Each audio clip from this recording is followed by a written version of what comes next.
Dom, sangre.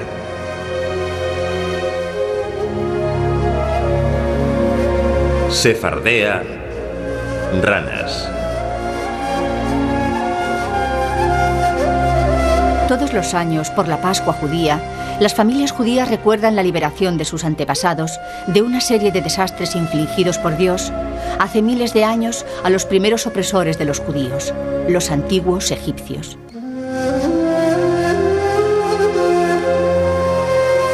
Hinim, pústulas. Durante siglos, la serie de calamidades que sacudió al pueblo egipcio hace 4000 años ha constituido un enigma. Langosta, Haisha. ¿Fueron reales aquellos desastres o tan solo el lenguaje de la mitología religiosa? La muerte del primogénito. 2 científicos norteamericanos creen que por fin han logrado acercarse a la resolución de uno de los misterios más antiguos, las 10 plagas de Egipto.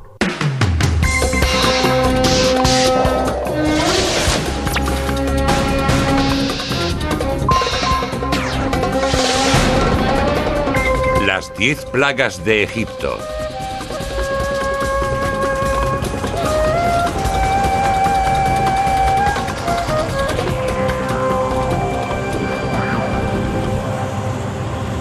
Para el doctor John S. Marr, durante muchos años epidemiólogo jefe del Departamento de Salud de la ciudad de Nueva York, la historia de las 10 plagas de Egipto era un misterio epidemiológico clásico.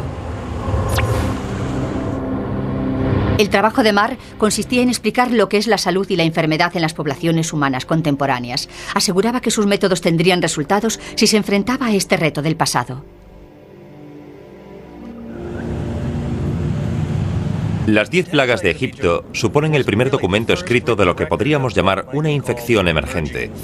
Y como epidemiólogo dedicado a buscar el origen de enfermedades como el VIH o el ébola, me intrigó la posibilidad de que las 10 plagas estuviesen relacionadas con virus, bacterias, parásitos, artrópodos e insectos, y que todas tuvieran una explicación racional.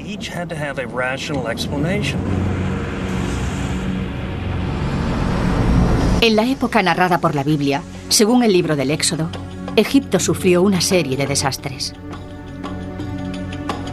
Las aguas del Nilo se convierten en sangre. Las ranas invaden la tierra.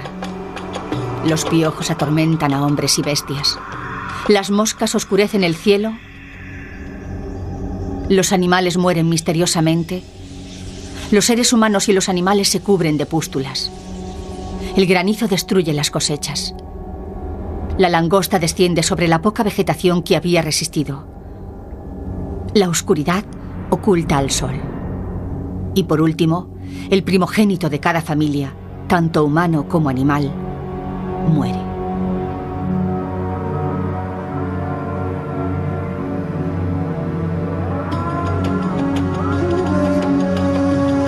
¿Pero ocurrieron de verdad las 10 plagas? Existen muy pocas pruebas históricas que demuestren que las plagas tuvieron lugar. Los principales artefactos egipcios que han llegado hasta nosotros, conservados en los museos de Egipto y de todo el mundo, no hacen referencia a ellas. Sin embargo, Marr conocía un documento, recientemente traducido, que se conservaba en un museo europeo. Se trata del papiro Ipuwer y se encuentra en un museo de Holanda. En dicho papiro, un egipcio describe una serie de acontecimientos que son misteriosamente comparables con las 10 plagas de Egipto. Y a pesar de haber sido escrito 1000 años después de que tuviesen lugar las 10 plagas, se trata de un documento egipcio auténtico. Para algunos, el debate relativo a la veracidad de la historia contada por la Biblia es académico. El rabino Avi Weiss, del Instituto Hebreo de Nueva York, ha estudiado en profundidad el libro del Éxodo. Para mí no hay duda de que el relato de las 10 plagas y el libro del Éxodo es algo que ocurrió de verdad. Y se trata de una presentación válida de la historia y de la mano de Dios. Pero más importante que la historia tal y como se desarrolla en el Éxodo es cuál es su propósito, por qué ocurrió. Para Marr, no se trataba solo de desentrañar un enigma bíblico. En un mundo enfrentado a nuevas plagas, los científicos modernos están sedientos de información que les ayude a comprender cómo surgen las enfermedades y cómo se extienden. Los científicos ya habían intentado dar una explicación individual a cada plaga, pero nadie se había propuesto analizar las plagas como un todo integrado, un enfoque fundamental para el trabajo de Marr en la sanidad pública. Comprendió que para descubrir las conexiones esenciales tendría que utilizar las últimas investigaciones realizadas en una amplia variedad de disciplinas, y sabía quién era la persona más adecuada para ayudarlo.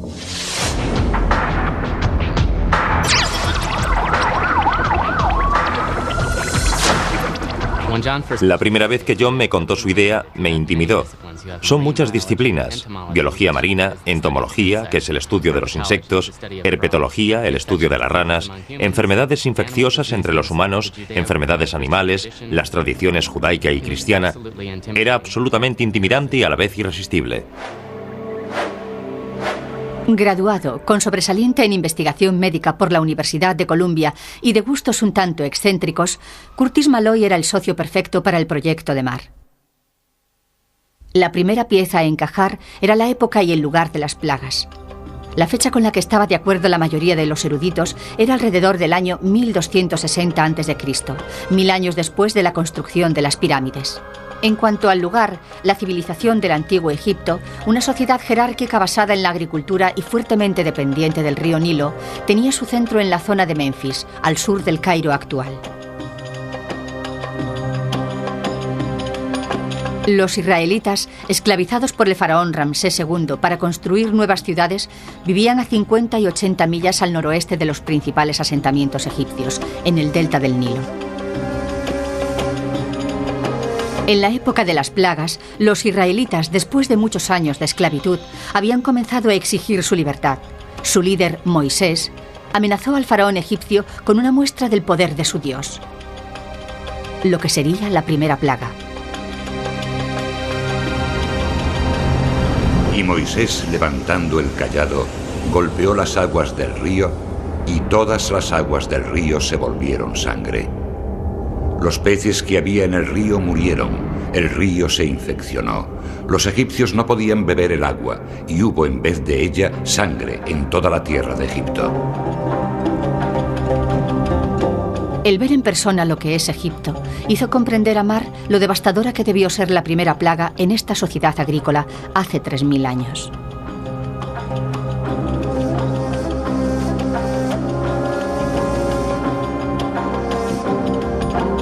El Nilo es la principal fuerza de este país.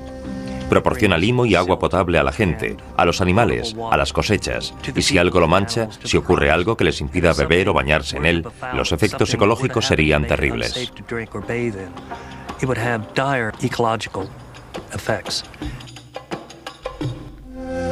La primera plaga ofrecía dos incógnitas. ¿Por qué se volvió roja el agua? ¿Y qué mató a los peces? Tenía que tratarse de algo específico del río, ya que la Biblia nos cuenta que las aguas subterráneas y los pozos no se vieron afectados. Otros habían estudiado esta primera plaga. Uno dijo que el limo del agua podía haberla vuelto roja. Otros hablaron de la marea roja o de una floración algácea. Pero hasta el momento no habíamos hallado ninguna referencia que mencionara que las algas rojas se dan en el agua dulce. Malloy sabía que las floraciones algáceas eran comunes en el agua salada y que algunas eran extremadamente tóxicas y dañinas para los peces. Dichas floraciones pueden contener pigmentos rojos, de manera que una repentina multiplicación de esos diminutos organismos podría explicar lo del agua roja, pero ninguna de ellas habría sobrevivido en las aguas dulces del Nilo. Entonces, en la primavera de 1997, un nuevo desastre medioambiental alcanzó los titulares en los Estados Unidos. Algo iba muy mal en las vías fluviales del sudeste de los Estados Unidos. Los peces morían a millones. El horror se veía empeorado por el hecho de que la carne de los peces estaba erosionada por profundas llagas. La idea de un supermicrobio que se comía la carne se extendió por los medios de comunicación. La atención se centró en la doctora Joan Barcolder, bióloga marina. Ella había identificado al organismo responsable como una alga llamada Pfisteria. La Pfisteria es una planta diminuta dinoflagelada que se propulsa por el agua moviendo su cola filiforme. Pero algo en las secreciones de los peces la estimula para hacerse tóxica, y a una buena parte de los peces que ataca les gusta comer mucho plancton. La doctora Barcolder y su equipo habían descubierto que la sustancia secretada por la Pfisteria en floración era una neurotoxina que aturde a los peces y disuelve su carne aún viva. La Pfisteria es un animalito muy poco corriente por muchas razones. Entre los dinoflagelados tóxicos, los dinoflagelados que producen la marea roja, no hay ninguno que ataque a los peces de forma deliberada, pero la Pfisteria sí lo hace. De momento hemos identificado 5 toxinas solubles en agua, solubles en líquido o bastante solubles en tejido. En otras palabras, un grupo de toxinas que produce la Pfisteria y que suelta en el agua para narcotizar y matar a los peces. Hasta la fecha, la Pfisteria ha matado a más de 1.000 millones de peces en las vías fluviales de Carolina del Norte. Y el equipo de Barcolder opina que las toxinas pueden provocar problemas de salud también entre la población humana. Comprendimos que era posible que la gente se viese afectada por las toxinas de esta pequeña criatura, transportadas por el aire mientras mataba a los peces en los estuarios. La Pfisteria puede causar muchos efectos para los que trabajan en los laboratorios. Problemas de riñón, de hígado, una cantidad muy elevada de enzimas funcionando en el hígado, lo que sugeriría que el cuerpo intenta liberarse de alguna toxina, mucho dolor en las articulaciones y en los músculos, unos dolores de cabeza muy fuertes y problemas crónicos de este tipo.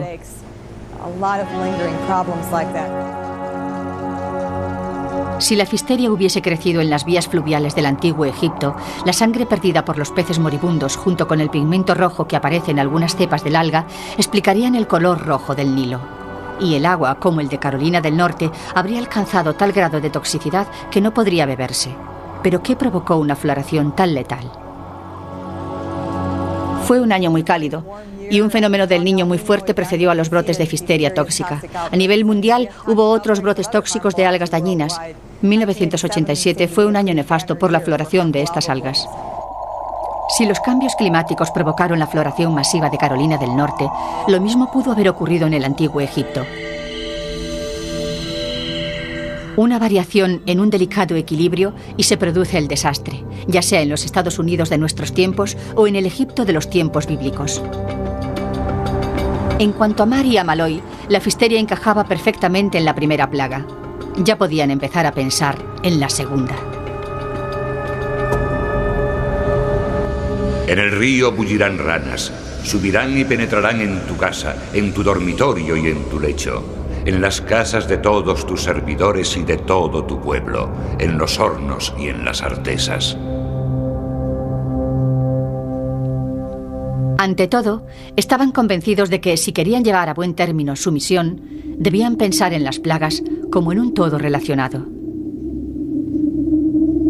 Buscaban el vínculo crucial entre las dos primeras plagas. De alguna forma, ¿creó la Pfisteria las condiciones necesarias para que surgiera la segunda plaga? El vínculo entre las dos parecía sencillo. Sin peces que se comieran sus huevos, habría nacido un impresionante número de ranas que después abandonaría el tóxico río para pasar a tierra. ¿Pero podía haber tantos huevos de rana? ¿Y podían las ranas provocar la clase de molestias descritas? Investigaremos más, ¿por qué no? Aunque no hemos investigado los distintos tipos, aún podemos hacerlo. La búsqueda de Mar y Malloy empezaba a ser conocida en los círculos científicos, sobre todo debido al creciente debate en Internet.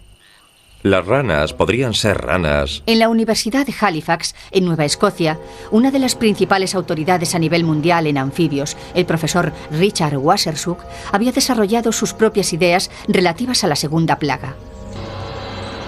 En la Biblia existe una palabra que designa tanto a las ranas como a los sapos, y es sefardea.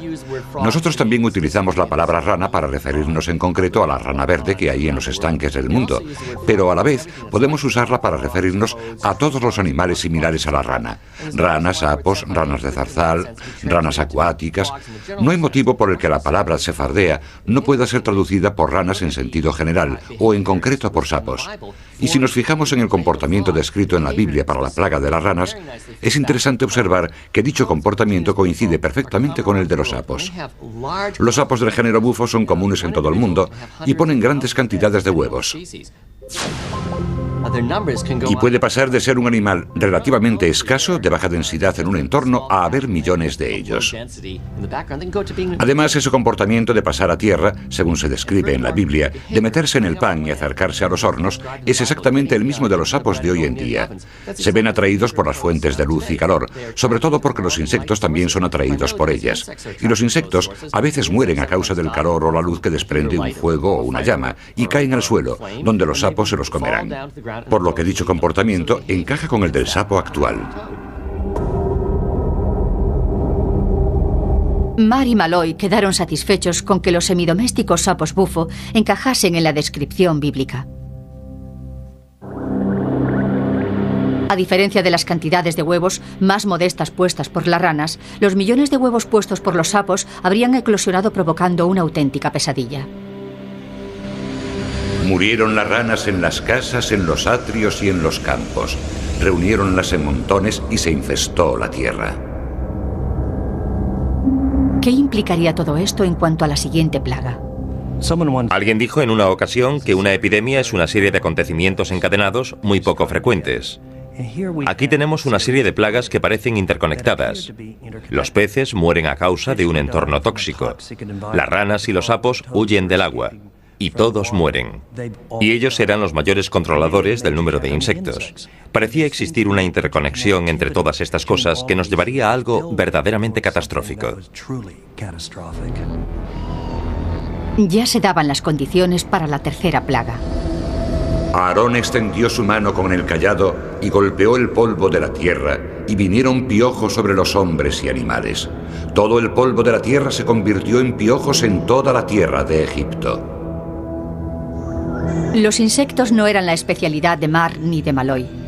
Así que había llegado el momento de viajar al corazón de América para dar con el hombre que podría ayudarlos. El hombre polilla. Aarón extendió su mano con el cayado y vinieron piojos sobre los hombres y animales en toda la tierra de Egipto.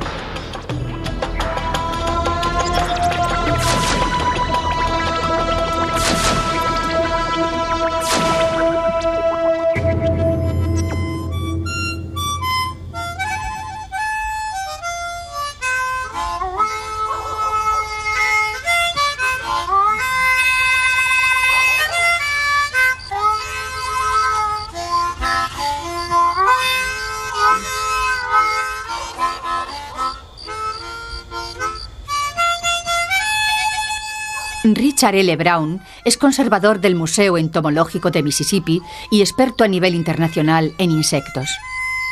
Sus amigos lo conocen simplemente como el hombre polilla.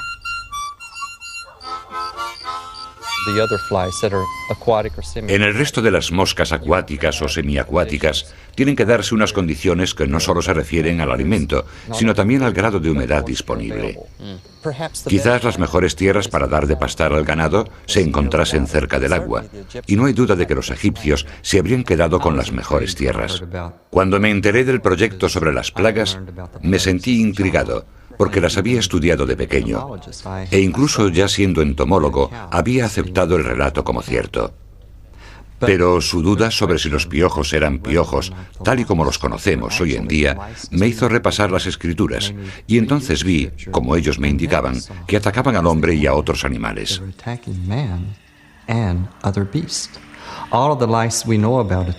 Todos los piojos que conocemos y que atacan a los humanos no atacan a otros animales, y aquello en principio dejaba fuera a los piojos.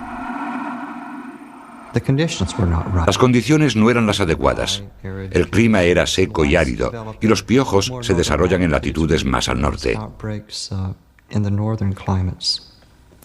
En los climas norteños se producen grandes epidemias, y entonces, como les indiqué, la clasificación de los insectos no surgió hasta Aristóteles 1000 años después, en la que se separaba las moscas, los escarabajos y otros insectos. Antes de Aristóteles se conocían los insectos, pero no existían los medios para comunicar, clasificar y crear la taxonomía. Brown le dijo a Mar y a Malloy que en aquella época podría haber alrededor de 100 especies de insectos que podrían traducirse como piojos. Aunque la lista pudiese reducirse, no había muchas más pistas. Mar y Malloy, convencidos de que las plagas tenían que estar relacionadas entre sí, decidieron dejar a un lado el problema de los piojos y continuar con la cuarta plaga. Al igual que la tercera, debía estar relacionada con la muerte de las ranas, cuya ausencia habría permitido una explosión de la población de insectos.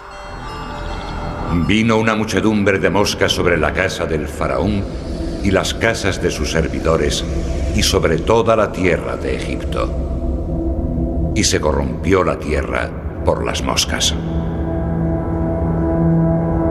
No existen contradicciones en el relato de la cuarta plaga, que concuerda con nuestra experiencia actual de lo que es un enjambre de moscas. El problema es de qué clase eran. Identificarlas era paso vital para poder unir esta plaga a las siguientes. Sabíamos que tenía que tratarse de un tipo de mosca y de inmediato eliminamos unos cuantos, como el jején y el estro. Pero quedaban 5 candidatos viables: el tábano, la mosca doméstica, el mosquito, la mosca tsetse y la mosca de las cuadras. Kurt y yo no somos entomólogos, pero me acordé de mi profesor de Harvard, Andy Spielman. Lo llamé, le conté lo que estábamos haciendo y me dijo que fuera a hablar con él.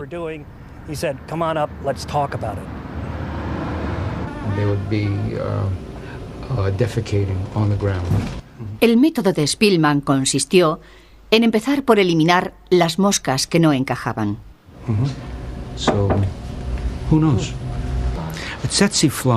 La población de tsetse en África suele asociarse con las márgenes de los ríos, pero casi siempre en zonas muy tropicales, zonas donde las precipitaciones son muy abundantes.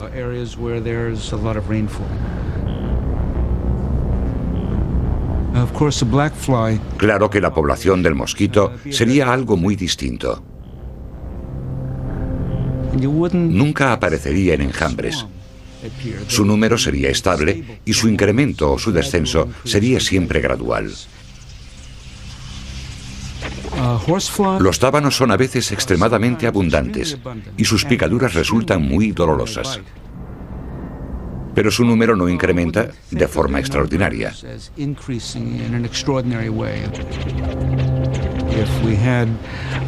Si hubieran utilizado estiércol como fertilizante y una cantidad inusual de agua en el suelo, entonces sí podríamos ver surgir una población masiva e inesperada de mosca doméstica.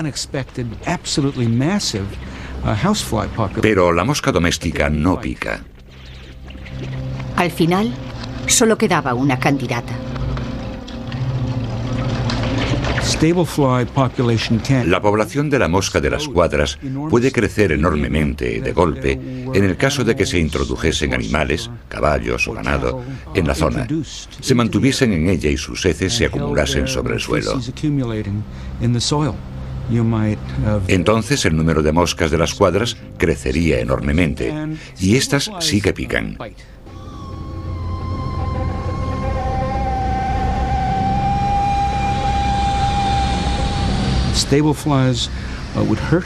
La mosca de las cuadras haría daño y ofrecería a las gentes de la zona una nueva y horripilante experiencia.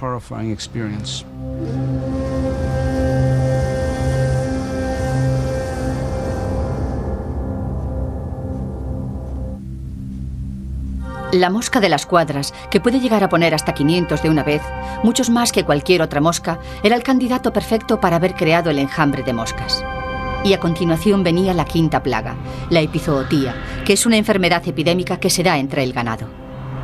Caerá la mano de Yahvé sobre los ganados que están en tus campos, sobre los caballos, sobre los asnos, sobre los camellos, sobre los bueyes y sobre las ovejas, una peste muy mortífera. La quinta plaga, la peste de los animales. En el pasado se había hablado del anthrax, de la fiebre aftosa e incluso de la surra, que es una enfermedad tripanosomal de los caballos poco conocida. John movió algunos hilos y nos encontramos camino de Plum Island. Plum Island es una instalación que alberga enfermedades muy peligrosas. El doctor Roger Breeze, su director, es uno de los mejores virólogos de animales del mundo. La mayoría de las enfermedades altamente peligrosas para hombres y animales se originaron en África. Se originaron allí y siguen viniendo de allí. Por eso nos interesa tanto el control de dichas enfermedades. Pero no es tan fácil ir a Plum Island. Allí solían almacenarse algunos de los virus más letales del planeta y estaba bajo el control del ejército de los Estados Unidos.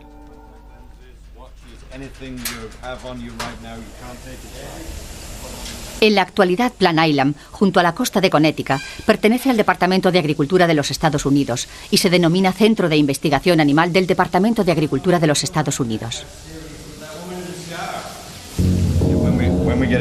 En el laboratorio veremos animales con fiebre aftosa, con el mal equino africano y con la peste porcina africana. Aquí trabajamos con el virus del mal equino africano. Dígame, ¿qué antigüedad tiene dicho virus? ¿Cuándo se documentó por primera vez? El doctor Breeze comenzó por eliminar las enfermedades que, a su entender, no podían encajar. La primera fue el ántrax. Afecta a los seres humanos y esta plaga solo afectaba al ganado. Vemos a muchos animales a la vez infectados de ántrax. Hemos tenido ejemplos de ello en Rusia y en otros lugares, pero no es la clase de enfermedad que asociaríamos con que la mayoría de los animales, en una amplia zona de un país, pudieran sufrirla de repente y a la vez.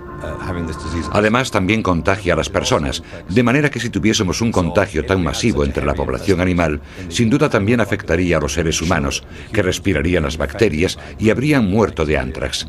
Pero no es eso lo que nos dice la Biblia.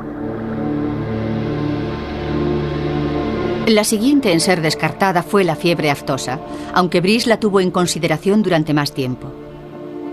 Si buscásemos un candidato culpable de una plaga entre los animales, el primer sospechoso podría ser la fiebre aftosa. Es la enfermedad vírica más contagiosa que conocemos. Se contagia por el aire, afecta a grandes cantidades de animales a la vez y en zonas geográficas muy amplias. Y lo que vemos en los animales es que echan espumarajos por la boca, como si masticasen jabón, y se les caen las pezuñas, de manera que se quedan cojos. Es una enfermedad que afecta a todo tipo de ganado, ovejas, cerdos, cabras, por lo que sería un candidato probable.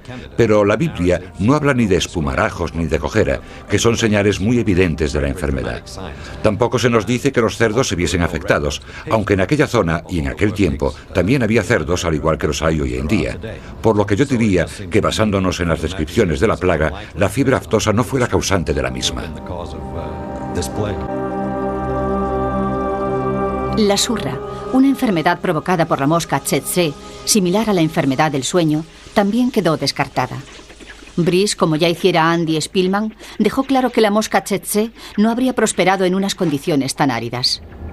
Por lo que si ninguno de los candidatos encajaba, ¿dónde se hallaba la respuesta a la quinta plaga? Lo que buscábamos era una enfermedad que afectase a un gran número de especies, y no hay muchas que lo hagan de forma epidémica. Pero cuando empezamos a pensar en cuál podría ser la causa, en Plum Island estábamos investigando el mal equino africano. El mal equino africano es una enfermedad vírica que afecta a los caballos, mulos, asnos. No afecta a los rumiantes. El virus crece en las células que recubren los vasos sanguíneos de todo el cuerpo, que se deterioran muy rápidamente, y el fluido presente en la sangre entra en los pulmones, por lo que los animales se ahogan en sus propios fluidos corporales. Esto puede ocurrir muy rápidamente. Yo he visto animales que estaban normales a las 11 de la mañana y que 2 horas después habían muerto del mal equino africano. Pero no afecta a los rumiantes. Hay otro virus muy próximo a este que pertenece a la misma familia y que se llama lengua azul, que afecta al ganado, a las ovejas y a las cabras. A mí me parece muy probable que el mal equino africano y la lengua azul se diesen al mismo tiempo, lo cual explicaría la plaga. Pero si la quinta plaga fue provocada por 2 virus, ¿por qué se extendieron a la vez, en la misma zona y tan pronto después de las otras plagas? Ambos virus son transmitidos por el mismo insecto que se denomina culicoides y que es una especie de mosquito muy pequeño que casi no se ve. Los 2 virus crecen dentro de dicho insecto que al picar a un animal tras otro transmiten dichos virus. Las cosas empezaban a encajar. El doctor Breeze nos dio 2 respuestas en una sola. Al sugerirnos el mal equino africano y la lengua azul, nos dijo que eran transmitidos por el culicoides, un mosquito enano. Dicho mosquito enano sería el candidato perfecto para la tercera plaga, la de los piojos. Son tan pequeños que no se ven, pero pican. Y pican tanto que el impulso es el de rascarnos, como cuando estamos infestados por piojos. Y además el culicoides también explicaría por qué los israelitas escaparon a esta plaga. El mosquito enano no puede volar mucho. Pocas veces se aleja más de 50 metros, por lo que no habría alcanzado a su ganado. Así que habían dado con una conexión entre los llamados piojos de la tercera plaga y la peste animal de la quinta. ¿Estaba de acuerdo el hombre polilla en que el culicoides podría ser nuestro evasivo piojo? Cuando oí que la explicación de la plaga podría venir dada por el mosquito enano, el culicoides, pensé, pues claro, tiene sentido, es lógico, porque se trata de un insecto que pica tanto al hombre como a los animales, en lugar del piojo. Y es un insecto que transmite enfermedades a los animales, pero no al hombre.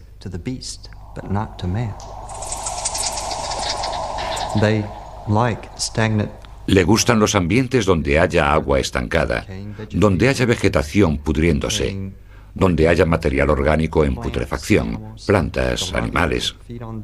Y las larvas que se alimenten de todo esto producirían poblaciones tremendas de adultos que compondrían una auténtica plaga. Porque todo el que se haya visto expuesto a estos mosquitos enanos sabe que se meten entre el pelo, atacan por todas partes, te dejan picaduras muy molestas, y sería terrible verse expuesto a los miles de ellos que podrían haber surgido dadas las condiciones debidas a las plagas anteriores.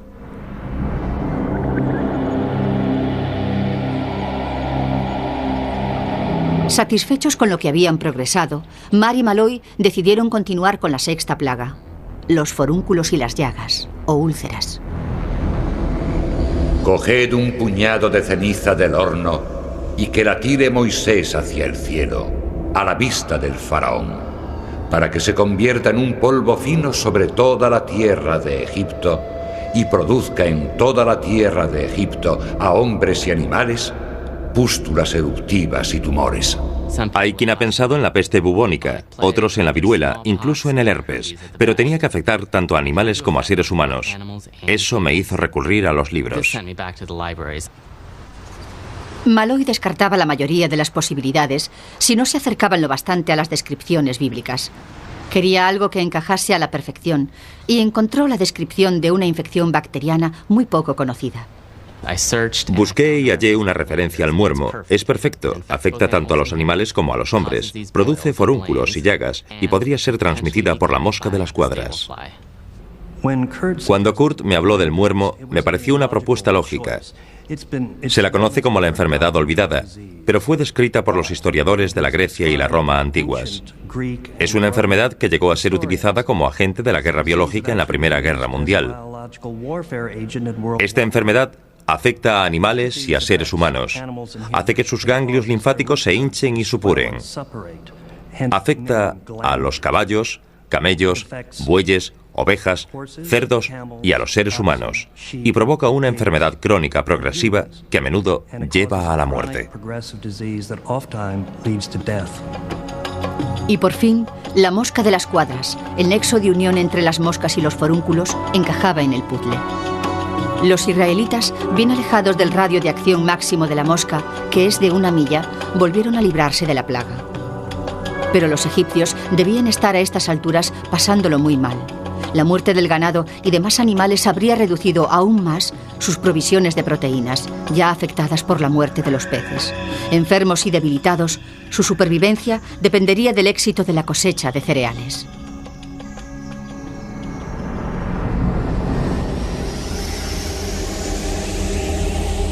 Tiende tu mano hacia el cielo para que caiga el granizo en toda la tierra de Egipto, sobre hombres y animales y sobre todas las verduras del campo. En el Mediterráneo hay tormentas de granizo. Por ejemplo, a mediados de octubre de 1997 hubo una tormenta de granizo en Israel y en Jordania. En Jordania hubo 60 heridos y la capa de granizo tenía 1 metro de espesor. En Egipto puede haber granizo, y en Israel, y en Jordania, y en el Mediterráneo, eso no era problema. La 7ª plaga parecía estar bastante clara. No era algo corriente, pero sí se produjo en muy mal momento. La tormenta, muy localizada, no alcanzó a los israelitas, pero para los egipcios, con las cosechas destrozadas, las cosas poco más podían empeorar. A la mañana, el viento solano había traído la langosta. Subieron por toda la tierra de Egipto y se posaron por todo el territorio de Egipto, en tan gran cantidad como ni la hubo ni la habrá nunca. La langosta es de este tamaño. No hay duda sobre la identidad de la langosta.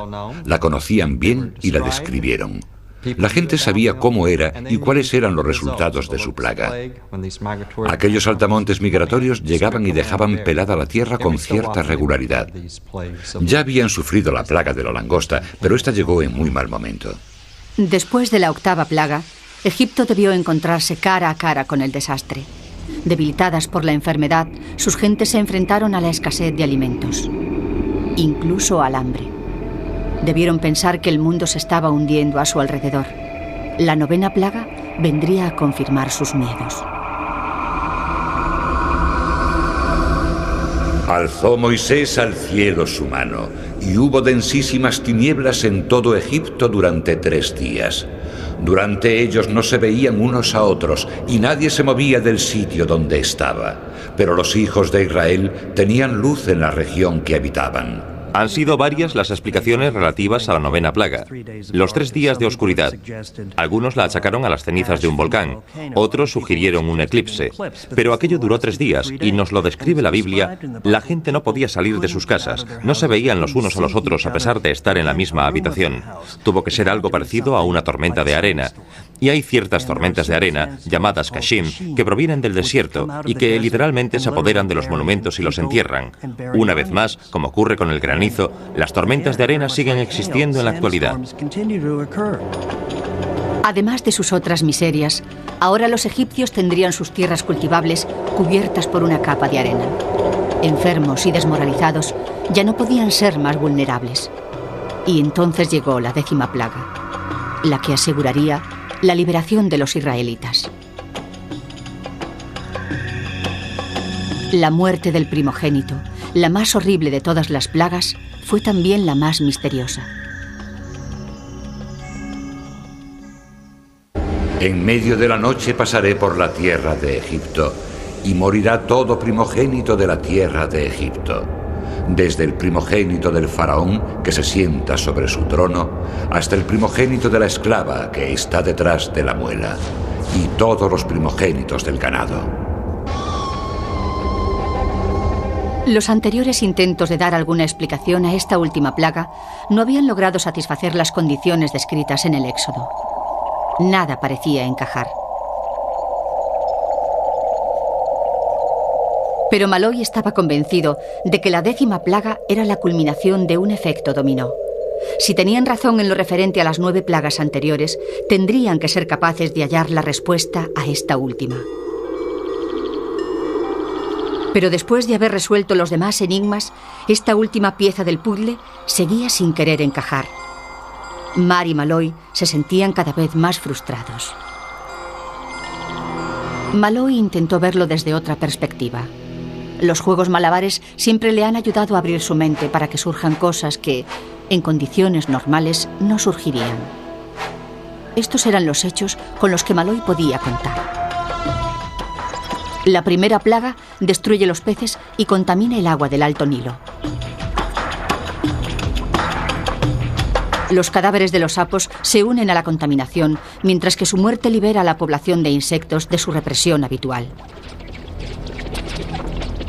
Con las enfermedades transmitidas por los mosquitos enanos y las moscas, las proteínas animales procedentes del ganado de ovejas y cabras empieza a escasear y se corrompe.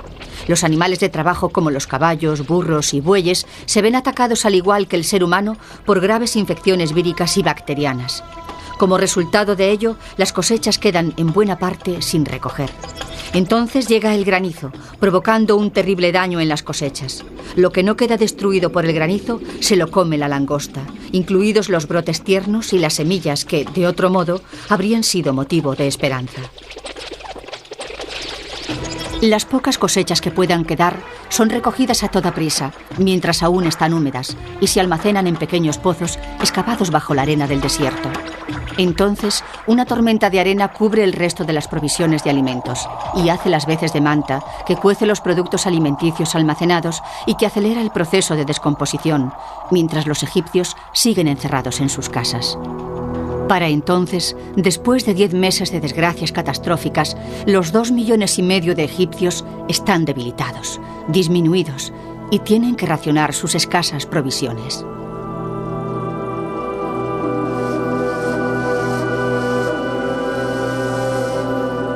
¿Qué puede explicar lo que ocurre a continuación si no es un acto sobrenatural?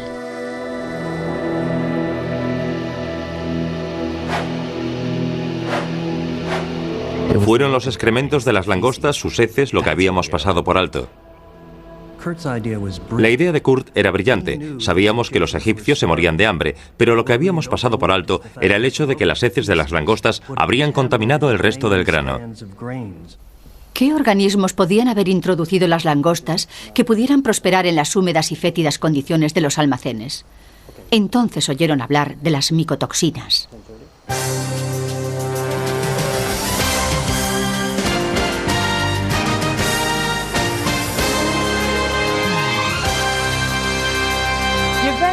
Su hijo Son, de 8 semanas, es el último bebé de Cleveland al que le han diagnosticado hemosiderosis pulmonar, una rara enfermedad pulmonar que ha sido diagnosticada en 33 bebés de la zona de Cleveland en el plazo de estos últimos 4 años. Se cree que la hemosiderosis pulmonar es causada por un moho u hongo negro tóxico que se encuentra en la madera y en los derivados del papel saturados de agua. Eduardo Montaña, del Centro de Control de Enfermedades de Atlanta, había sido consultado por los médicos de Cleveland que intentaban explicar las misteriosas muertes de varios niños de la zona. Llegamos a Cleveland e inmediatamente fuimos a las casas donde vivían los niños y realizamos un repaso de toda la vivienda que nos llevó hasta los sótanos. Descubrimos que en casi todos los casos el daño provocado por la humedad en los sótanos era importante. Y más tarde descubrimos ese asqueroso moho negro que se asocia al daño producido por la humedad.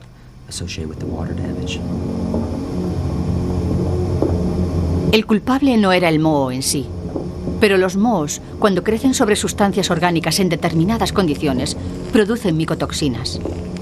Estas potentes sustancias químicas, transportadas por las esporas de los hongos, pueden ser inhaladas hasta llegar a los pulmones, provocando la muerte. La hipótesis es que la micotoxina entra en el flujo sanguíneo y en los pulmones y provoca un fallo de los capilares sanguíneos que produce un sangrado de los capilares en el tejido pulmonar que, cuando se convierte en una cantidad significativa, provoca la tos que hace que dicha sangre se expulse por la boca. Se sabía que la Stachybotrys atra, la micotoxina liberada por el moho negro, era causa de enfermedades en los animales, pero no se sabía que pudiese afectar a los seres humanos. El trabajo del Dr. Montaña tiene unas implicaciones tremendas en la sanidad pública y además podría ser aplicable a la causa posible de la 10ª plaga. Desde que Montaña estableció esta relación en Cleveland, la Stachybotrys atra ha sido implicada en un buen número de otras enfermedades misteriosas. Ahora, las micotoxinas de todo tipo se consideran un grave peligro para la salud. Los hongos que las producen están muy extendidos, pero las micotoxinas solo alcanzan niveles significativos cuando se dan las condiciones adecuadas, como en los edificios en estado ruinoso de los guetos urbanos y de las zonas abandonadas de las ciudades. En el antiguo Egipto, los húmedos y contaminados graneros serían perfectos. La Stachybotrys atra crece sobre la celulosa y los granos y los cereales están llenos de celulosa. Cuando lo descubrimos nos dimos cuenta de que teníamos la explicación a la 10ª plaga de Egipto. Para nosotros, este moho crece en los sótanos húmedos y mal ventilados. Para los egipcios, creció sobre los granos húmedos almacenados en aquellos graneros sin ventilación alguna. El grano estaba almacenado bajo tierra. Había sido dañado por el granizo. Había sido contaminado e infectado por las heces de las langostas. Y si la Stachybotrys atra crecía sobre él, habría sido letal. ¿Y a quién enviarían los egipcios para retirar el grano de los graneros?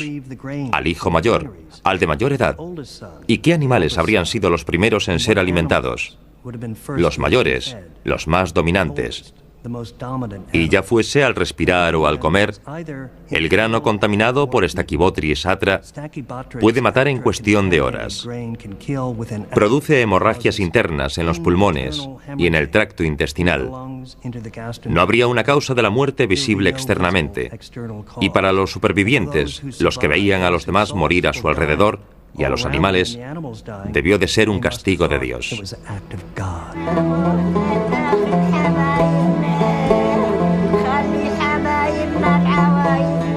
Con semejante escasez, serían los hijos mayores quienes, según la Biblia, solían recibir raciones dobles, los únicos que habrían ingerido cantidades significativas, en este caso letales, del alimento contaminado.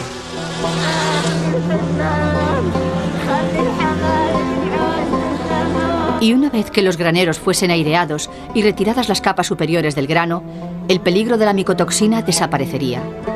La peculiar combinación de circunstancias que habría ayudado a su aparición duraría poco tiempo.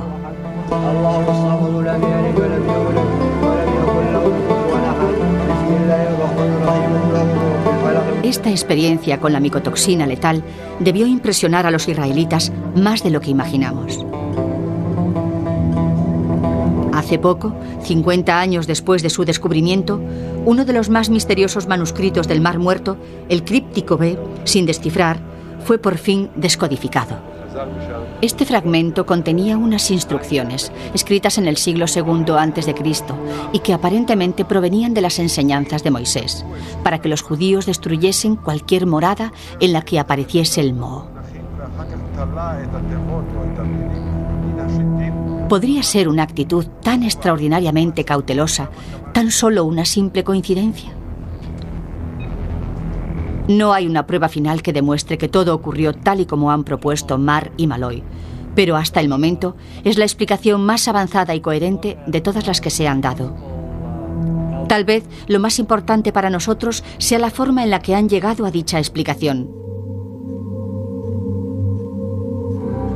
A través de una colaboración entre disciplinas y un profundo conocimiento de cómo la salud y la enfermedad afectan a la frágil ecología de los asentamientos humanos.